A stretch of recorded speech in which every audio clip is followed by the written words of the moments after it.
So today I want to talk you through 3 key options or ideas that you might want to consider if it is that you want to start your own estate agency business, but budget and money is a key consideration and potentially even a barrier to entry.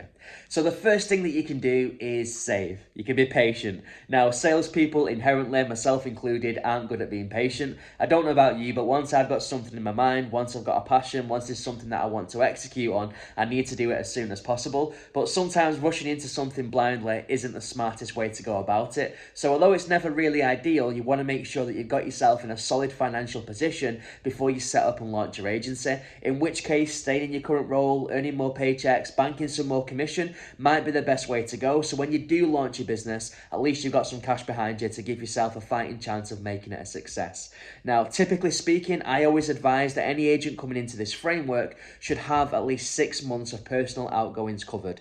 The nature of EXP is that we eradicate a lot of the usual cost, a lot of the risk, and a lot of the financial barriers to entry. There's no huge upfront fees, there's no significant monthly outgoings, but all the same, your personal outgoings, paying the mortgage, paying your rent, putting food on the table, paying the bills, putting fuel in your car, all of which is getting more expensive, are the things that you need to make sure that you can cover so you're not distracted and so you can sleep at night.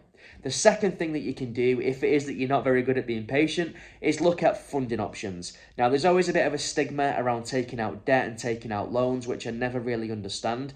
Obviously, I'm not encouraging debt. It's up to you to decide whether or not taking out a loan is good for your personal circumstances and whether or not you're comfortable and happy to do so. So make sure that you're sure, research thoroughly, read all the T's and C's and make sure it's right for you. But in the right circumstances, I don't think taking out a business loan is necessarily a bad thing. We take out loans and we take out debts all the time to cover everything from mortgaging our properties through to buying new cars or funding holidays or credit cards for things that we need to buy ad hoc. So for me, an investment into your future in something like a business, I see personally as quite a good investment. As long as you're happy, as long as you're comfortable, and as long as you're sure that running a business is what you want to do. Again, make sure you read the T's and C's, make sure you're happy and comfortable, but in the right circumstances, a loan can be a great way to go.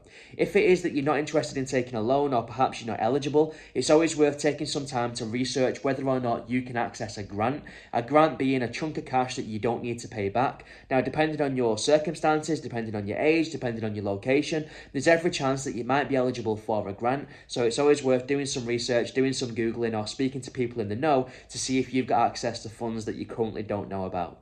And the third and final thing was my route to market. And that was taking a side hustle job.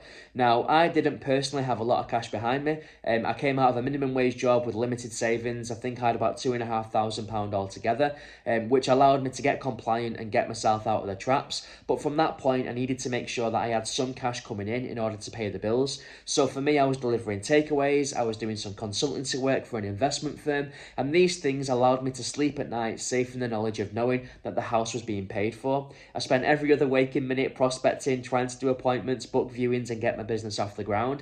And I waited until the point where my pipeline was slightly more established, at which point I had confidence and peace of mind of knowing that I could go into the business full time.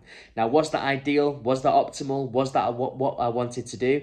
In truth, it wasn't. In an ideal world, you'd rather just come in on day one and focus 100% on growing your agency. That's where your passions are and that's where you want your priorities to be. But at the end of the day, it's not an ideal world, and sometimes you need to find a way or you need to find an excuse, and that was what worked for me personally. So there we go. There's no right or wrong way to do anything. There's more than one way to skin a cat. Everyone's different. Circumstances vary. It's up to you to decide what's right for you. But there are 3 key routes that I see work really well for other agents in our network. And if you've got any questions about funding your business specifically or about estate agency in general, feel free to reach out. Always happy to find time to have a chat. For now, have a great day and I'll catch up with you soon.